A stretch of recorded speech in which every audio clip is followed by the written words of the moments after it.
All right, what's up, guys? Welcome to the Breakout Finder videocast.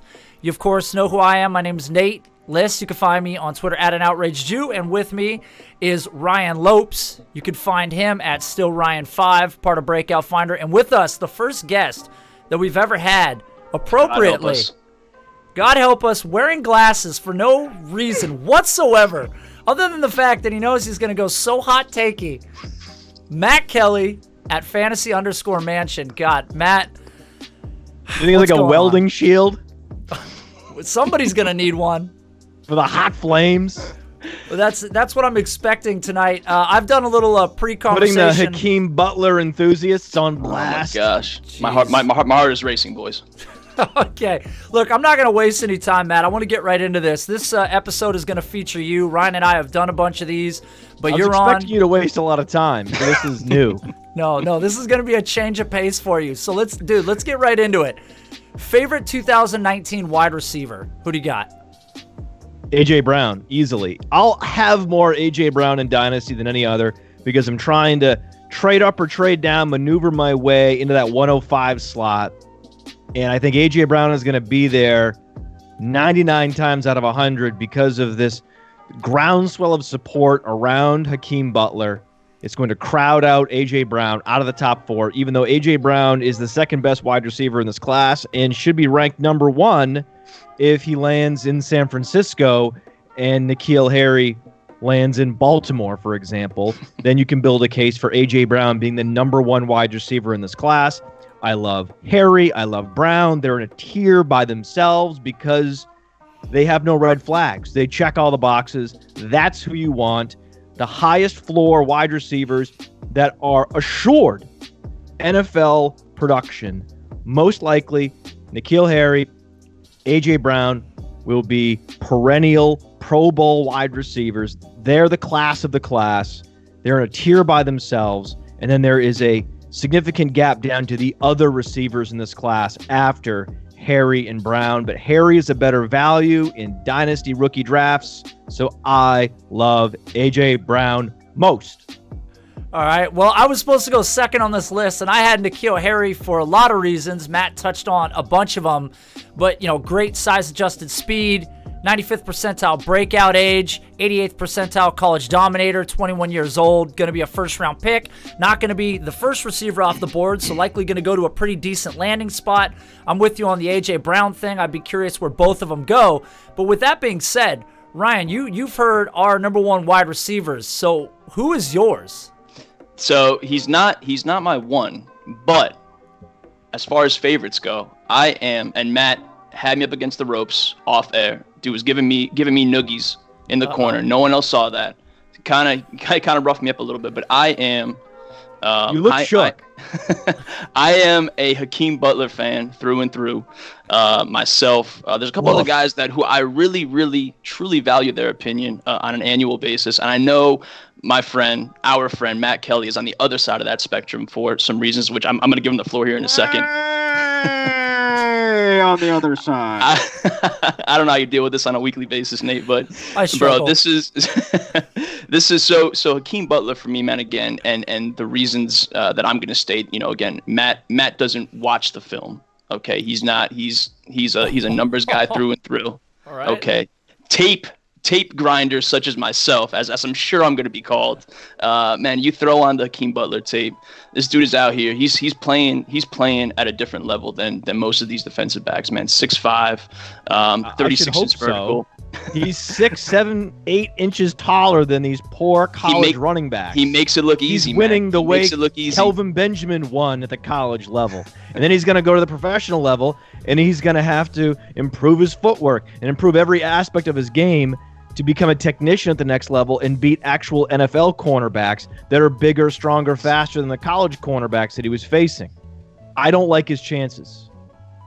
So Matt just threw out a Kelvin Benjamin comparison, which is I think that's in the range of outcomes. That's obviously that's not the trajectory that we want him on. He's fast Kelvin Benjamin. I've seen Plaxico Burress, Greg Cosell, legendary film grinder Greg Cosell, threw out a high-end A.J. Green comparison. That's, again, the numbers. Greg Cosell's never been wrong. and our very own player profile likens him to a Brandon Marshall. Brandon Marshall was a good football player, much like HAKEEM Butler. But that's a stretch. He doesn't have a lot of comps, right? He is an enigmatic wide receiver, just like Kelvin Benjamin was an enigmatic wide receiver, just like Devontae Parker, Josh Doxson, enigmatic, big, burly, huge wingspan ex-receivers. And 20 years ago, he would have been my 101. But not today, not in today's NFL, where versatility is at a premium, route running is at a premium, and I don't see it for HAKEEM Butler. Maybe in a couple of years, they can park him outside and he can be a high-end decoy, but I think that's his ceiling in the NFL. We again, I know this was a topic of conversation a few weeks ago for you guys. You guys put friend of the show, Fusuvu, on the spot, and again, he is much like myself, he is a fan of the big wide receiver. We got kind of left hanging with Dorial Green Beckham. You know, Jimmy Johnson's no longer in the league, right? I haven't seen him for a while. I haven't seen Jimmy Johnson for a while. And to be fair, nobody was more on the spot than Fusuvu when he was winging takes on there. But let's look. The HAKEEM Butler thing is gonna go well into his rookie season. Matt has dug his heels in on this one. HAKEEM Butler needed to produce as a second and third year wide receiver at Iowa State. There's no excuse why he didn't produce more. And it's a glaring red flag on his profile. He has the production curve at the college level, similar to Doxson, similar to Devontae Parker, and he has a similar game to those wide receivers. And the way NFL offensive coordinators are using those wide receivers is now largely a decoy role in the NFL. Well, for what it's worth, of 20-yard receptions or greater, his big play rate was 42% on the season. So that's one of the highest amongst anybody in this class, which is evident by his 22. What was A.J. Brown's big play rate in his fourth year? What was N'Keal Harry's big play rate in his fourth year? DK Metcalf's 27%. Big play rate in their fourth year. Oh, that's right. They don't have a fourth year. So you're comparing apples to oranges. If you redshirt, you're so raw you have to redshirt? And then you play 4 years, okay. By your fourth year, you should be developed to a place where you can produce against Iowa State competition. And sure enough, he did that. But I think his athleticism's always been there. Don't need that extra year of seasoning.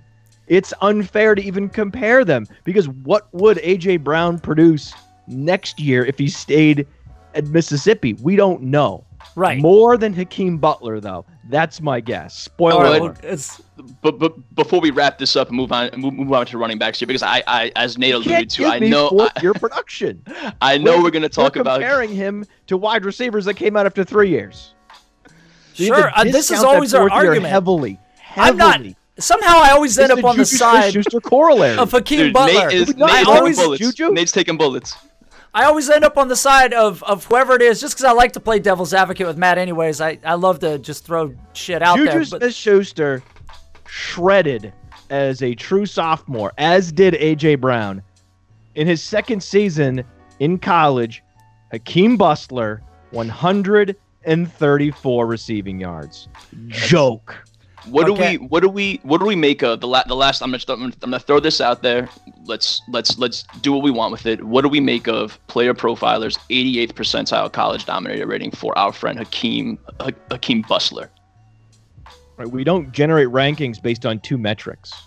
We certainly don't. But the college dominator, in addition to the athletic profile, right, the late college dominator needs to be discounted. That's what I'm saying. If you achieve your college dominator in your fourth season, when you are being drafted against, judged against, compared against receivers that didn't even have the opportunity to play a fourth season, that needs to be heavily discounted. That's why we have Breakout Finder, because it puts a premium on the age at which a player dominated. I know I said last thing. I'm gonna do one last thing right here. I'm gonna do one last thing here. You have a Breakout Finder sticker on your vehicle. You represent Breakout Finder. How is it that I know more about Breakout Finder than you do? This is the first time he said this to somebody else and not me. He also accused you of having the bumper sticker. No, not the bumper sticker. The fact that he knows more about it than I do. All right, look, if you got a take to add to HAKEEM Butler, let's do it. Otherwise, I'm going to roll to the next question because Matt's got places to be, apparently. He's got the glasses. He's got the Prada glasses on. And much like Josh Doxson, who had the first-round draft capital. Draft capital does not change. Again, we're looking ahead a couple weeks now. Draft capital for you does not change anything for HAKEEM Butler. I'm expecting him to go in the first round, and I think that Josh Doxson is his ceiling. Okay. Okay, I'm moving on to the next question. But I'm going to tell you that these are not the same two players. Their profiles don't match whatsoever. But we're moving on. We're moving on. All right, Matt, who is your top running back prospect in this class? This one is easy. Is it not? Easy peasy. Yep. I think it's easy. It's Myles Sanders. And is there anyone else that he even compares to Myles Sanders in the athleticism and production department? Because we want the Venn diagram, the player in the center of the Venn diagram, where unlike wide receiver, athleticism matters a lot for running backs. So you want the athleticism over here, the production over here, and where they meet. Where are those running backs? Well, in this class, there's really only one running back that meets in the middle.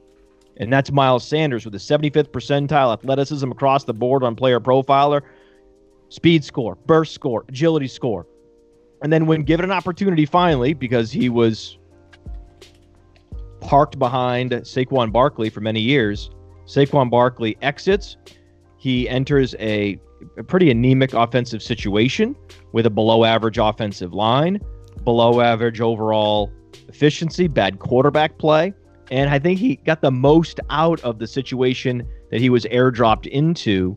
You got to imagine him on a better offense would have had a higher yards per carry, would have been more dominant, and probably would have bubbled up into the first-round conversation. But because he was banished to the Penn State offense, then he can percolate under the surface, and then we can get value on him. He can fall to the mid to late first round of dynasty rookie drafts where we vacuum him up. If I can't get A.J. Brown, then I'm pushing the button on Myles Sanders. Yeah, and that's exactly it, man. Myles Sanders had the athleticism, the 75th percentile Spark X score. But the other thing for me that was plenty requisite production that checked the box was the 24 receptions just this last season. That's the same as Dalvin Cook had, same as Amir Abdullah, Darrell Henderson, Tevin Coleman, Ray Rice, Dion Lewis, Darren Sproles. Tons of guys have come out with this level of receiving production and gone on to the NFL to produce significantly greater. So he checked the boxes in an area where a player like this with lower production overall, because of course he sat behind Saquon Barkley, he produced highly in the receiving area, which I expect to be a big part of his game going forward. What's your take, Ryan? I was just gonna say I was very happy when I logged back on, pulled up the show sheet, and I saw all three of us had Myles Sanders written down. After knowing that I was gonna jot down HAKEEM Butler's name before, knowing that we all were gonna leave that topic and talk about Myles Sanders, we are all in agreement about Myles Sanders. Again, Nate and I win. And I needed something. I needed something, and I got it. Nate and I talked about Myles Sanders You're back, Ryan. I'm back. I left momentarily, but I'm back. No, Nate and I chopped up Myles Sanders before on our running back show. Again, Matt did a good job covering all the bases. Again, he's that perfect complement between the adequate production and obviously a player that was always a highly touted recruit out of high school. Got stuck in an unfortunate situation in Penn State, but went into Indianapolis, tested at the combine. Probably woke up a lot of people that really weren't quite sure what they were getting. So again, parlayed that highly touted background and again that fit in that Penn State offense with a strong combine. So again, he's checking all those boxes, especially in this class. We don't have very many players at all in the running back group that we can safely say did that. So Myles Sanders, just like A.J. Brown and N'Keal Harry are in a class by themselves, and then there is a gap to wide receiver 3, 4, 5. There's a gap from Myles Sanders to the next running back on the rankings. I like that.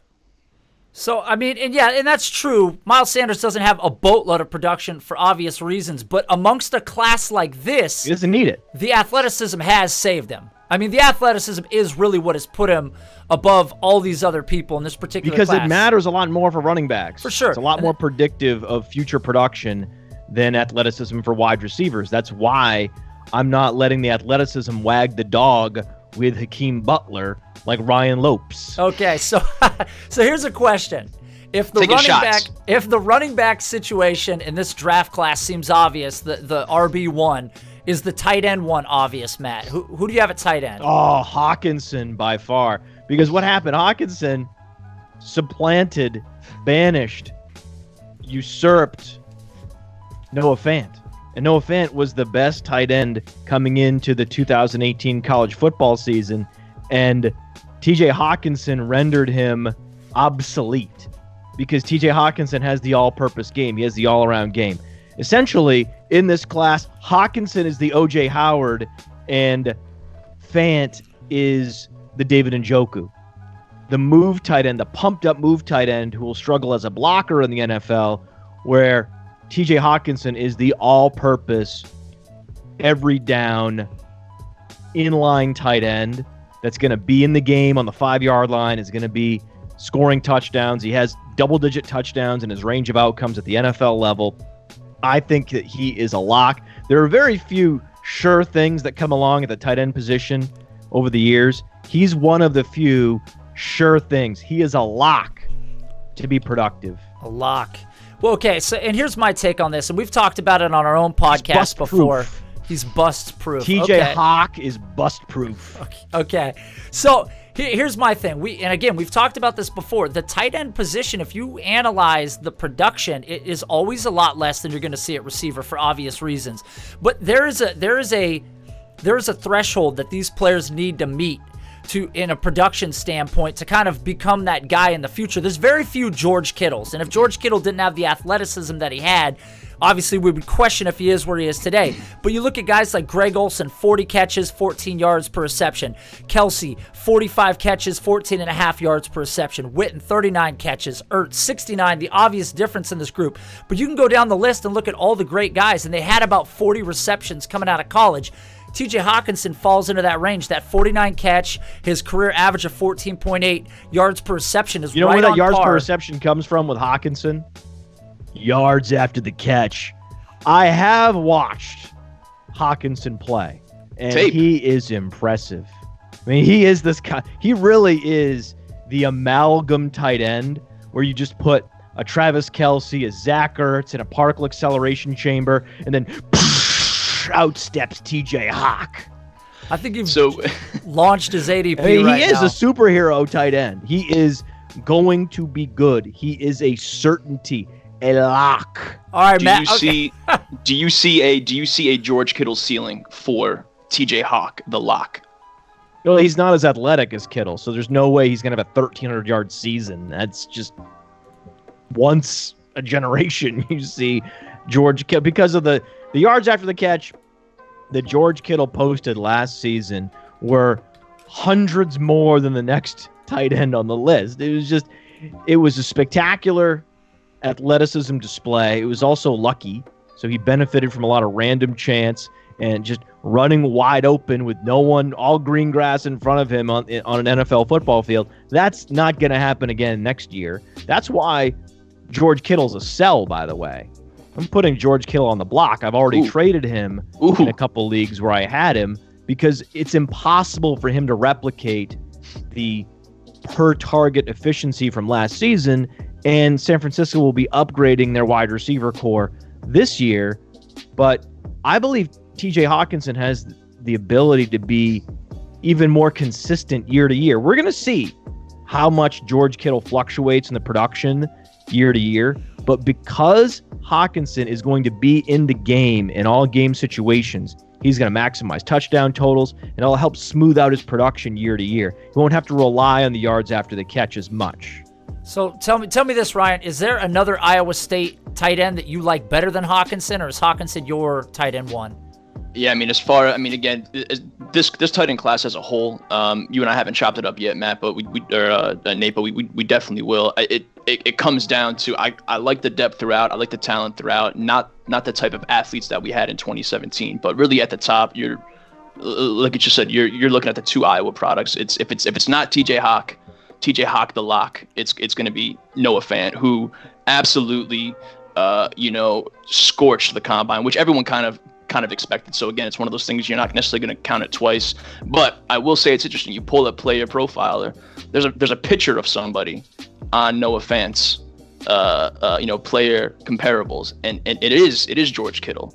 Of course it is. Yeah, they're very comparable. Very George comparable. Kittle was not supplanted by his teammate at any point during his career at Iowa. Whoa, Noah Fant was, and that's the indictment. I mean, come on, though. He became the number 2 option behind TJ Hawk, and for that reason, and that reason alone, Hawk is number 1. Hawk's also more versatile. So we know that NFL offenses prize versatility more than ever, and there's a bunch of reasons why. Well, those are the 2 primary reasons why. I also think Hawkins is going to be drafted earlier, at least 10 slots earlier. So you got a lot of reasons why Hawk's number 1. But you love Fant and Hawk because they were competing against each other. It's the ultimate teammate effect in play with these 2 tight ends, where you have by far and away the 2 best tight ends both competing with each other on the same team. There's hundreds of college football teams all on the same team. They are propelling one another. I think that Hawkinson's better than we even know because of the presence of Fant, and I think Fant is better than we know because of the presence of Hawkinson. I want both of them.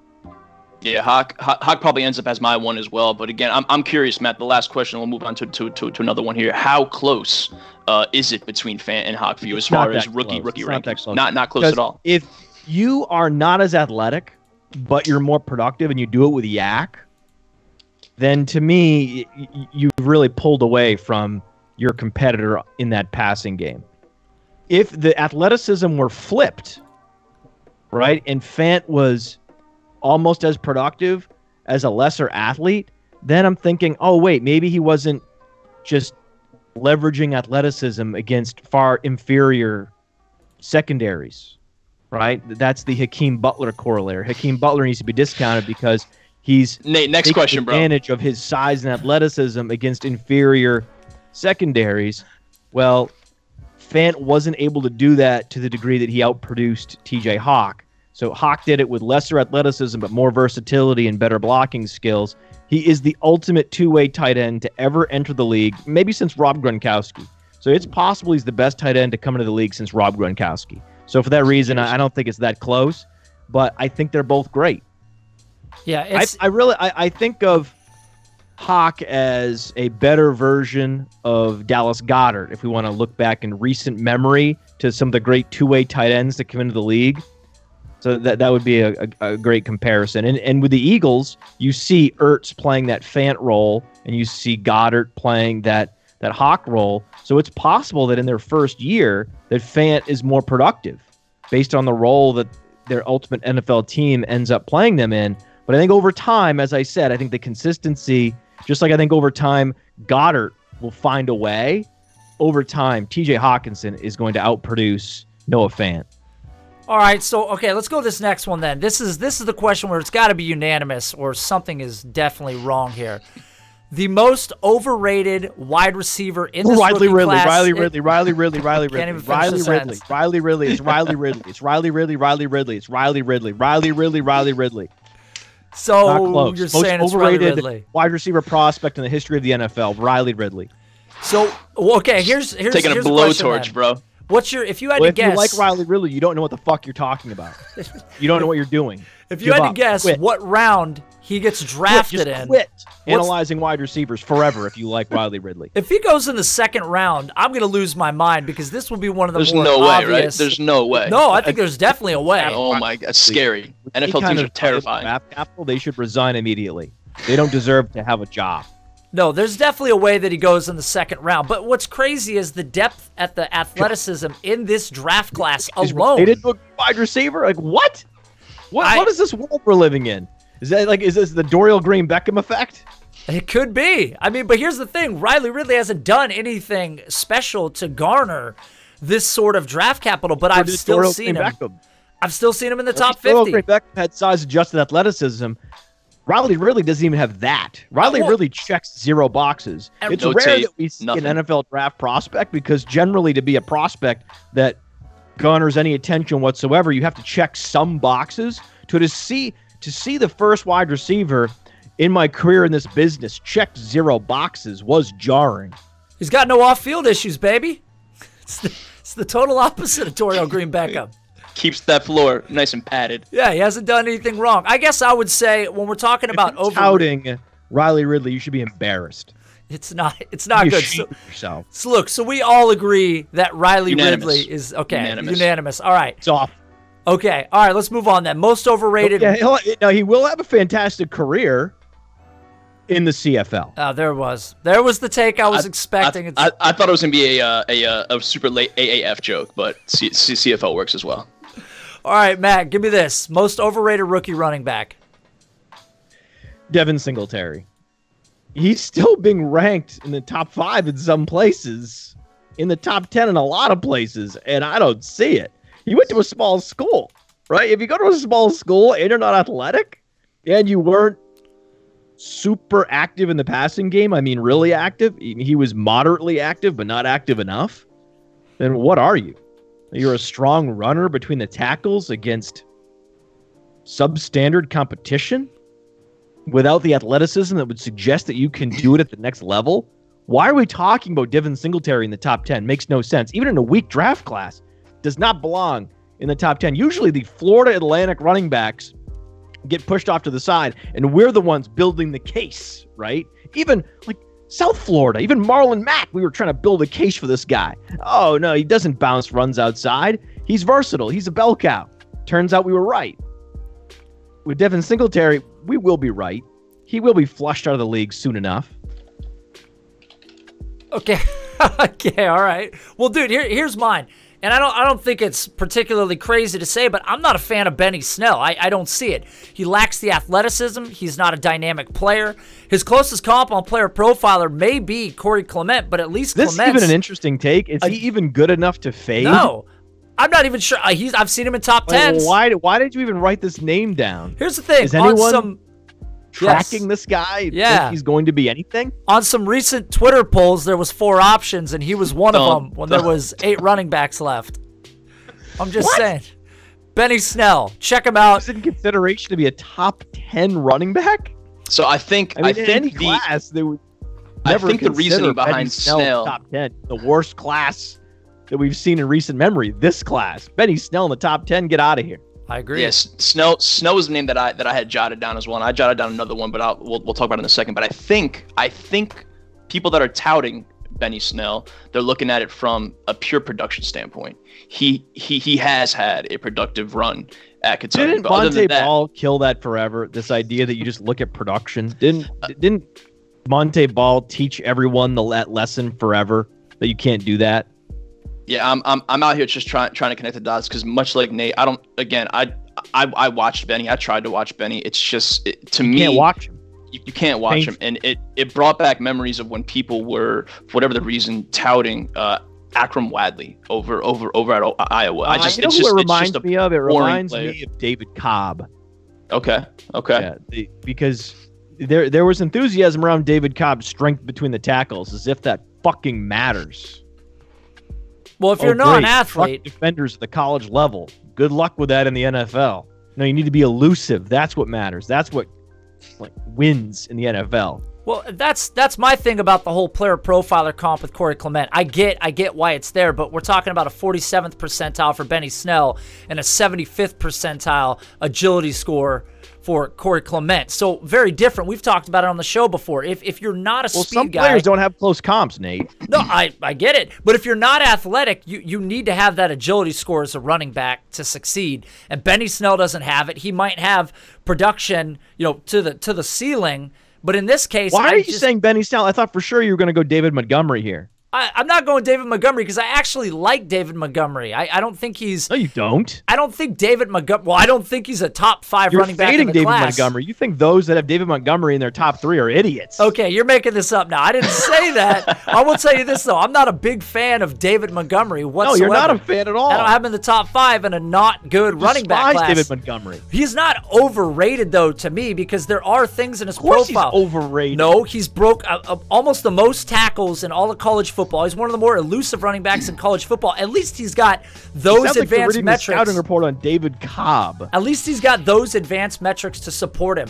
There is nothing for Benny Snell to be in anybody's top 10 whatsoever. I get why David Montgomery would be in someone's top 10. This is a cold take. I don't get this is plowed why. ground. No one's touting Benny Snell. Why are His you? headshot on Player Profiler is a snail.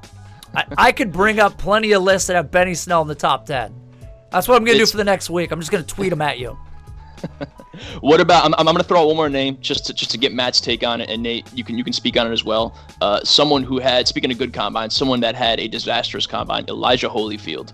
I've seen, much like Nate with Benny Snell here, I've seen, people still ranking him in that again, albeit towards the end of the top 10, but he's still in that conversation for some people.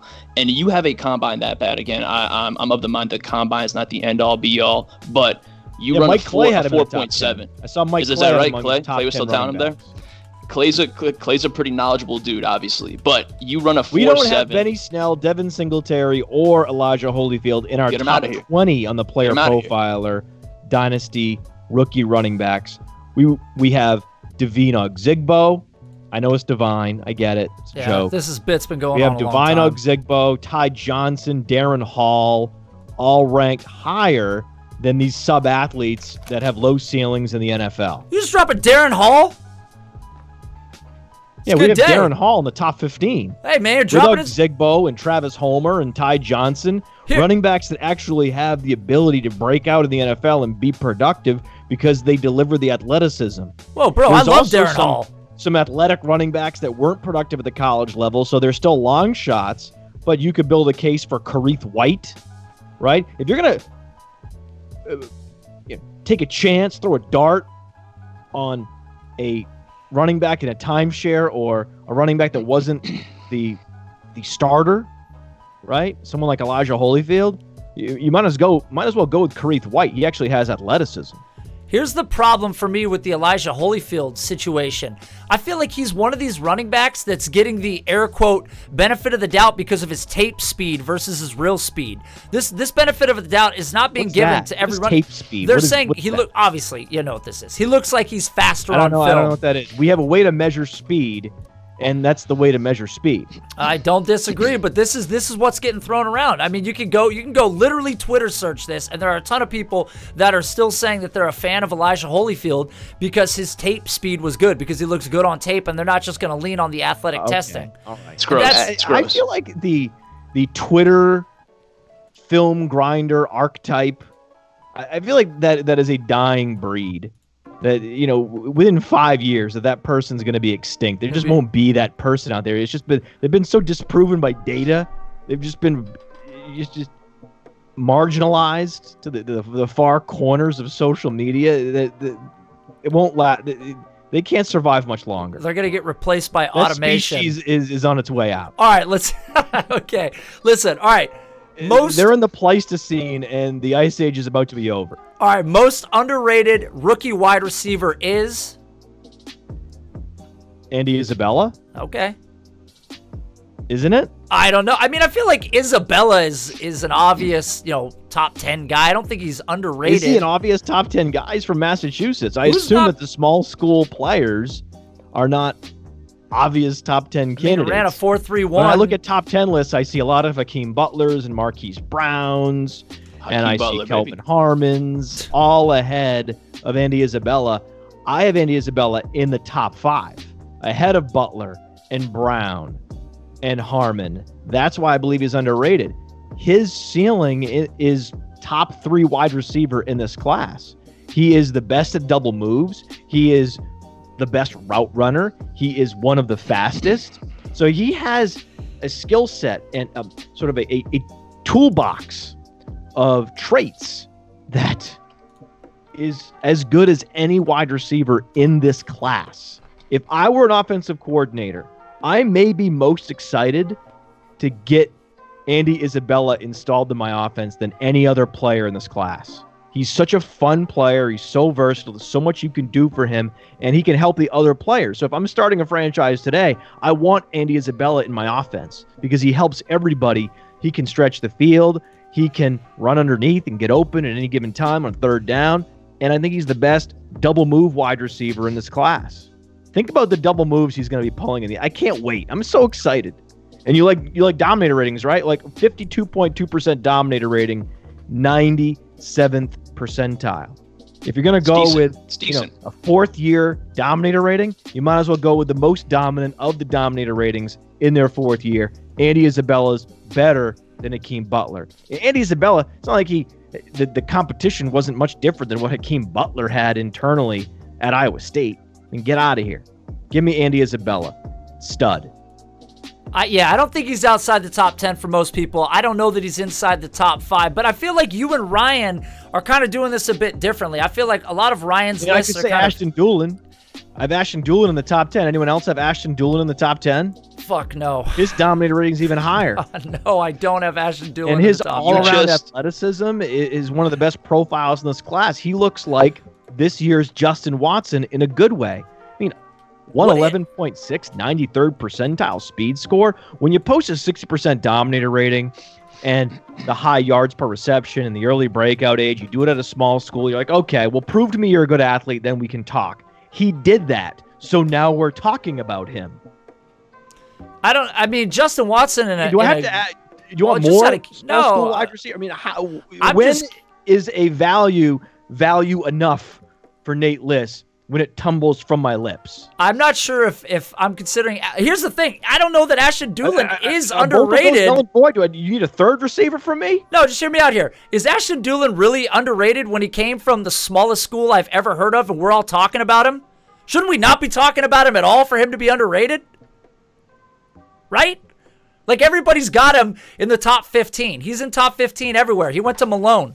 You can't name one team he played in college. You can't. Someone tell me where Malone is. Penny Hart is underrated. Exactly. Penny Hart has there you go. That's sure. the best freshman season, the best first season at the college level of any wide receiver in this class.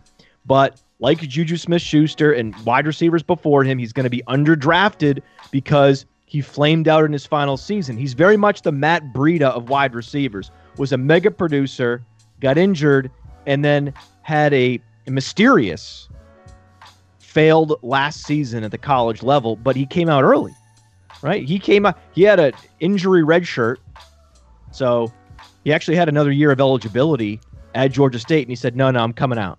I'm coming out. So you look at Penny Hart's first 2 seasons, they're more productive than any other wide receiver's first 2 seasons, and I believe he's in the top 10 in the Breakout Finder database.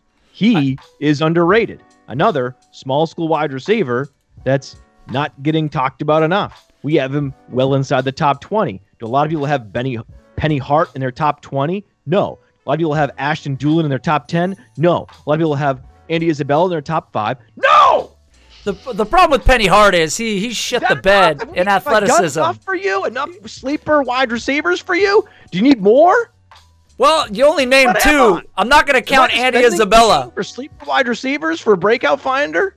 Yeah, you give me 2 of them. When is enough? Here's one. I'll throw one at you. And the only thing that I'm going to say about him is that the size is really what's playing against him. But Greg Dortch is a wide receiver that a lot of people should be a fan of. He wasn't able to test at the combine.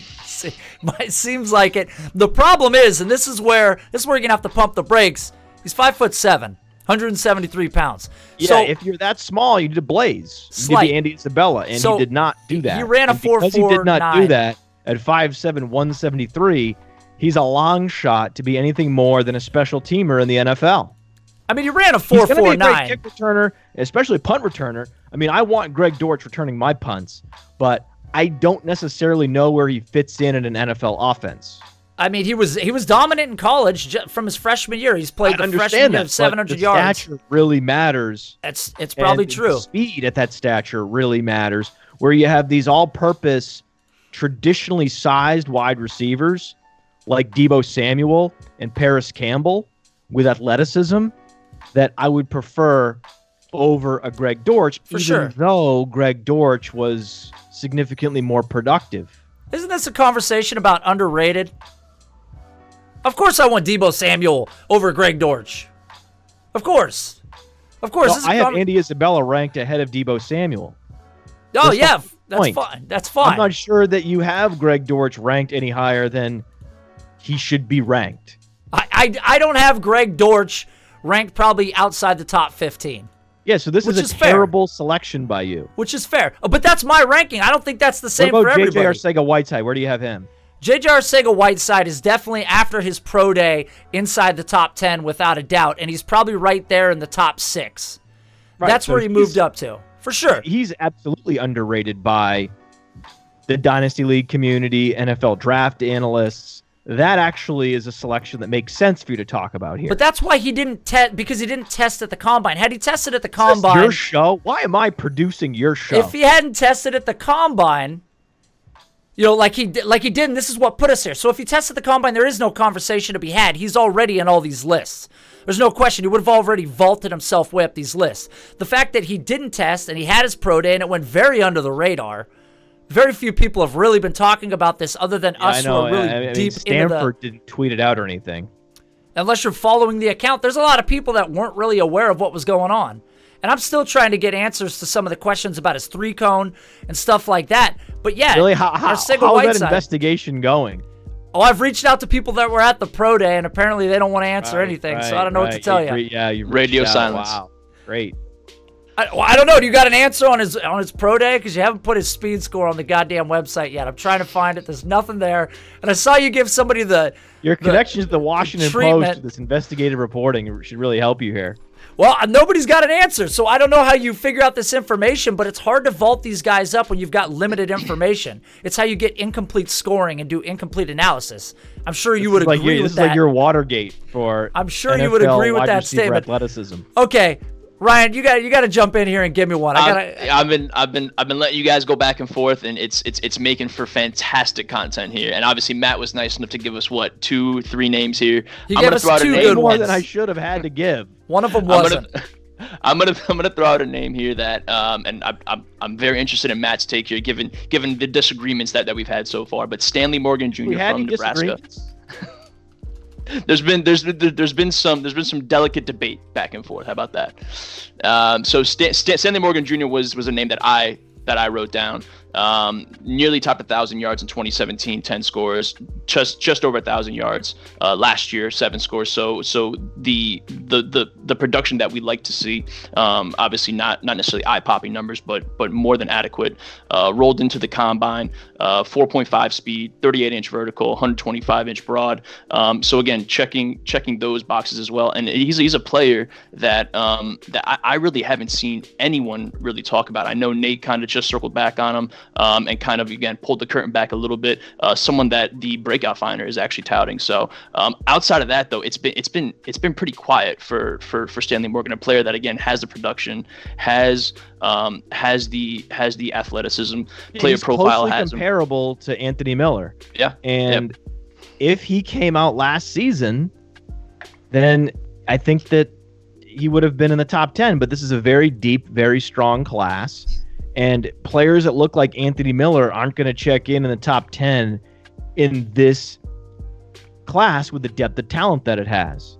But he's absolutely in the teens somewhere. He's always in the teens somewhere. He's in the teens somewhere on the player profiler wide receiver rankings. But if you break out that late, right, the age 21 breakout is not good.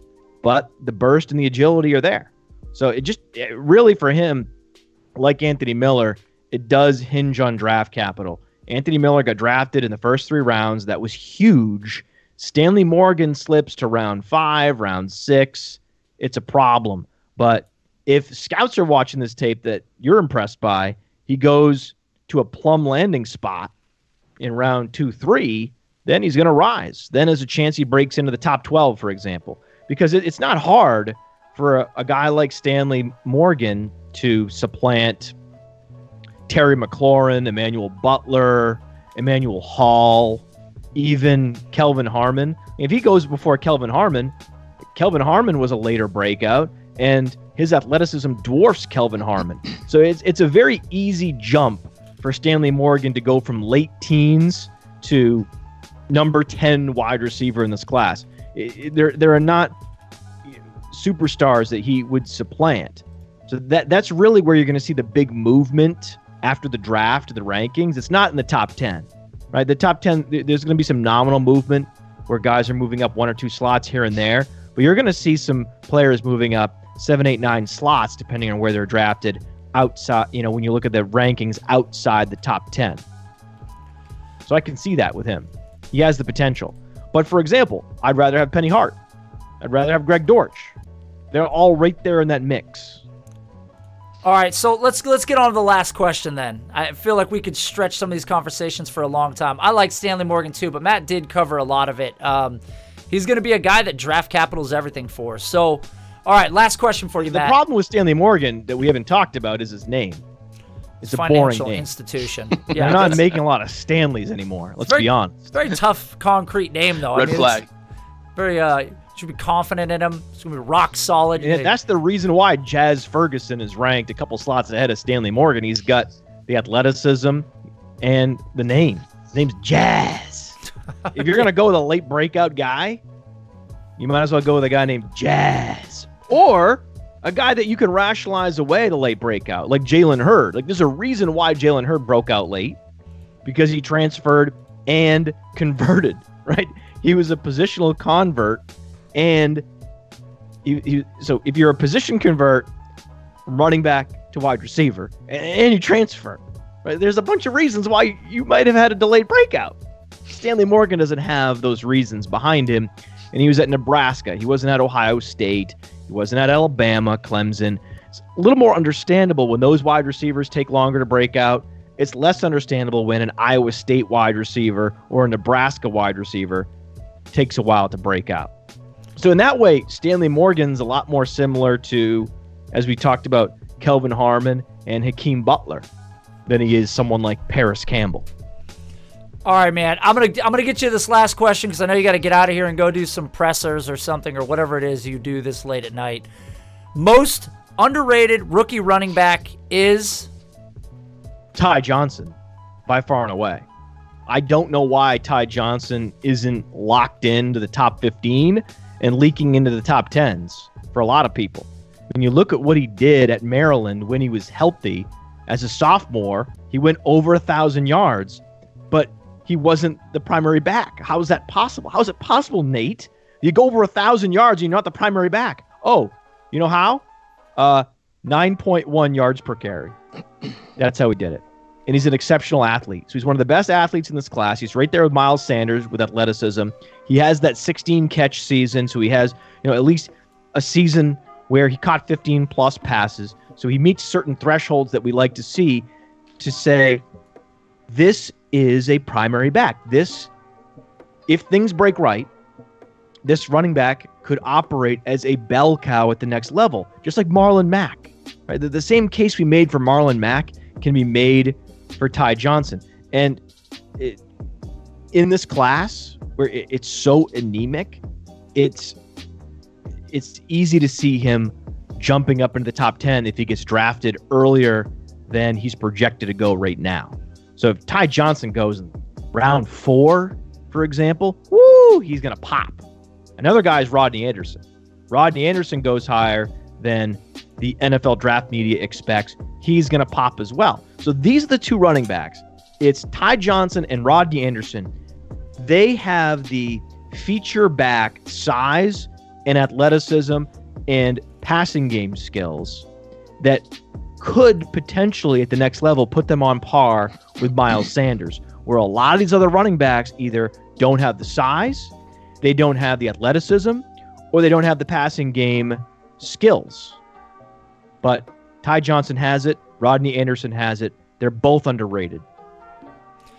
Yeah, and those are both really good ones. I'm a big fan of Rodney Anderson, man. That guy has the most upside play. It's the most insane injury history you've ever seen in your whole life. I mean, that guy's been through hell and back. It's pretty unbelievable. But that's a guy that I would definitely want to draft if I can get a hold of him, later in the rounds, because that history is obviously going to weigh against him once he goes through the draft process. But he would be a guy that most NFL teams are going to want to take a shot on, because if they can get a healthy running back, this would have been a definite top 10 in this class for me if Rodney Anderson was capable of testing, was healthy enough to do everything. But for me, my guy's going to be Mike Weber, 5'10", 211 pounds out of Ohio State. This is a guy, in terms of underrated, I know Matt and I have talked about him, and Matt has him higher than I think most people do, but this is a name that just doesn't come up. Mike Weber underrated? You really think so?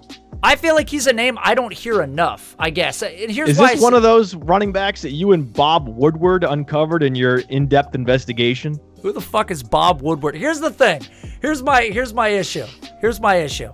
He's not a guy who has, You don't know who Bob Woodward is? He doesn't have staggering statistics. Who the fuck is Bob Woodward? I don't know. It's a made-up name. I'm convinced it's a made-up name. Yeah. They broke the Watergate story in the 70s. Nobody's gonna even pull this name besides you right now. What? You've already made a Washington Post reference. You got it on your brain. You're pulling it out right now. For the love of God, let's talk about Bob Woodward. I want to talk about him. I feel like he's underrated because I didn't know who he was. He's definitely not underrated. He might be overrated, and Carl Bernstein is underrated. These names, man. I'd rather talk about Carl Safchik. Bleed over to this too. Look, so I just think Carl Bernstein is the Rodney Anderson of investigative reporters. Oh my God! All right, Ryan, please have a take. Give me yours. I'm moving on from mine. Yeah, I'm gonna stir the pot, man. I have a Sunbelt player. Jalen Moore, okay, has the production, but again, we have to count for the conference here. I know I'm going to get hit with the conference stuff. Well, but Matt didn't do it with Dulin, so don't worry about it. It's true. So sophomore, junior campaigns, 1,400 yards a sophomore season, almost 6 yards a touch, 10 scores. That over 1,000 yards again his junior campaign. Nearly 6 yards a touch again, and a dozen scores. So again, checking the production box. Unfortunately, did not test. Broke his ankle his senior campaign. Obviously, the combine, we don't have any of those numbers. But he did make, if you guys are familiar, he did make the Bruce Feldman freak list, which again showcases annually the country's freakiest talent, freakiest athletes. And again, rumored to have 4.37 speed. 38.5-inch vertical, 11-foot broad. So again, this is a player that we're told is athletic. Obviously, we don't have the numbers in front of us to back that up. And again, he's coming from a smaller conference, coming off the injury. So these are some obvious very much a flags. Ty Johnson-esque play. He just doesn't have the receiving chops. That's the problem. I would have liked to see him catch more passes. When you get 237 attempts as a sophomore, but only catch 5 passes in the passing game, no bueno. That tells me that you're weak in that area. And if you're coming from Appalachian State, I'd like you to be a better receiver. It's fair enough. Again, Matt's not going to be a fan of Jonathan Taylor next year, by the way. I'm just going to let you know right now. You're going to hate him. But I like Jalen Moore. Why? Jalen Moore has potentially feature size and yes, sir. Size-adjusted athleticism. And that's, if you just have that in this class, then you're ahead of a lot of the running backs that are available because so many of them are so bad in a lot of areas. So who else you got, Ryan? I know you got more on that list. So that was Jalen Moore. Do you have anybody after Moore that you think is underrated in this class? Yeah, I got again. This is a guy that I kind of had highlighted and circled back in our running back show, and I would love to get Matt's take on him too. So Travis Homer from Miami, again, a guy that. Oh my God! Why did you have to say that's such a Homer pick? No, Travis Homer's a Homer pick. All right, so here's why I like Travis Get it? Homer. Homer pick. Yeah, we got it. You get it? I put it together. So 5'10", just over that 200-pound mark, which again is not necessarily ideal, but again, short of the combine, 4.48 speed, nearly a 40-inch vertical. If you like this archetype of player, right, then why not Travis Homer? Is my thinking. We have other running backs that are going a little bit higher, like Justice Hill, probably get drafted higher in the NFL draft. But what's the big difference between Travis Homer and Justice Hill? They both have incredible burst and straight line speed. They're both 200 pounds. It's just that Travis Homer is younger. Travis Homer is the youngest running back in this class. So based on the great burst and the youth and the fact that he was commanding touches early in his career at Miami, a competitive school for internal touches, right? Miami gets 4- and 5-star recruits last time I checked. So those are all the positives in Travis Homer's, on the positive side of Travis Homer's ledger. He's best comparable to Matt Breida. So I like Travis Homer, absolutely. I like the breeder comparison to the other name that I had written down, and then we'll get Matt out of here on this. Is someone that played alongside a Matt Kelley favorite, possibly the Matt Kelley favorite, running mate at one point in time with the Jeremy McNichols, Alexander Madison from Boise State. I didn't want you to say why it. did you have to get 3 running backs? Why didn't you just call it a day with Travis Holmes? You had 3 wide Alexander receivers. I had to give you 3 running backs. I tried to stop you before you could do it. I should have texted you when I saw this name on the list. Boys, talk to me. Talk to me about Alex. Talk to me about him. He's slow. Yeah. He wasn't efficient at the college level. He wasn't a target magnet at the college level. There's nothing to like. He's Madison assured to be a bust. Well, here's the thing. I don't know. Hold on. With in Winnipeg, Madison. Okay, listen. There's 2 Canadian League football references. Is one of these guys that was known for his tackle breaking and elusiveness. Again, he's one of these guys. I get it. I know Matt hates to hear this, but he's one of the guys that ranked highly. I don't get it. I don't know why there's this fascination with running backs that truck defenders at the college level, and then they go to the NFL level and they themselves get trucked.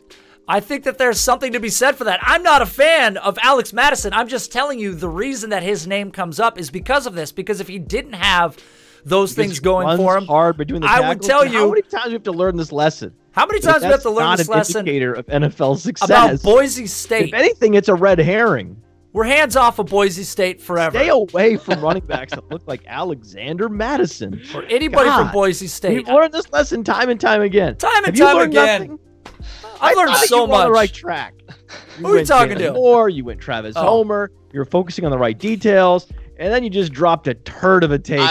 You know what? Madison. I'm ashamed. I didn't realize Nate was also on the other side of the fence here, and I didn't realize I was about to just walk out and just hit the beehive. So I'm actually kind of glad that I dropped that name, knowing that you two are just so far removed from everything that's related to. So that you can drop him in your ranking.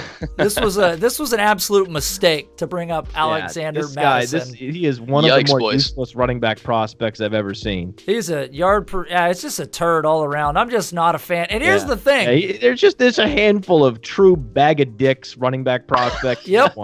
Yep. Definitely. He might be 2 bags of dicks. I'm not really sure where to stop the bags of dicks. And he's getting buzz from people because of, again, that tackle breaking, that elusiveness. Everybody's searching for that Kareem Hunt. Everybody wants that profile. And I'm just not a fan of Madison. I'm not a fan of Boise State, and I talked about this on the show with Matt the other day. I don't like the idea that you look at a college and you automatically look at these running backs coming out of it and go, oh, because of everyone before him, he's going to be like them. I don't think Madison's better than some of the guys that came out before him. I mean, McNichols had a significantly better profile. Doug Martin had a better profile and draft capital. I'm honestly not sure that Madison gets drafted. That's my take on Madison. That's a heater. That's my take on Madison. I'd rather have Jeremy Cox. Yeah, sure. That's another good name. Yeah. Right. If you want the low yards per carry guy that didn't command a lot of targets at the college level, that also wasn't a mega producer, why not Jeremy Cox? He has the size-adjusted athleticism going for him at least. Yep.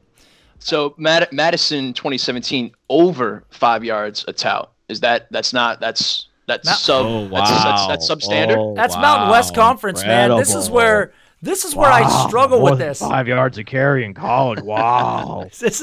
You shouldn't have come in here, Ryan. With this I didn't realize I was walking in here, bro. I will say this: the way you curb Matt on this one, the way you curb Matt is you point out in 2017 he had 28 receptions at 10.1 yards per reception. So on his profile, that does stand out. That's a good thing. But there's so much around it that's just so terrible that I'm just not sure. We talked about the guys. Several bags of Don't say guys. Why are we saying it was Ryan who brought him up? I don't even want to talk about Madison. Plotters. So angry. Fascination, man. So pissed. You're letting the film grinder community infect your brain as if there's an earworm. You need to get in there and pull it out. Do something. Don't bring him up again. That's it. One and done. One and done, boys. Blasted earworm in your head. Listen, Nate, gotta get Matt out of here, bro. I know we gotta shuffle him out of here. All right, Matt, is there anything you want to say to the viewers of this? Anything you want to say? Another reporter's name, a third one that you can put, Cronkite or something that you got make buried up a name back again. there. Yeah. Bob Jones or whatever it was. I have the key to winning your Dynasty rookie draft. Here we go. Don't listen to anything Ryan Lopes says. Matt, it's been a pleasure as always, buddy. It always is. Right on, man. Play him out. Play him out. All right, man. Thanks for coming on, and I'm sure we're gonna get some good response to this, and maybe we'll get you back on another time. So thank you for the hot takes. Thank you for bringing up Ashton Dulin, who is not underrated, and Ryan, thank you for bringing up Madison, because that's the way this show needed to go out. That's exactly what we needed to do. All right, man. Thank you.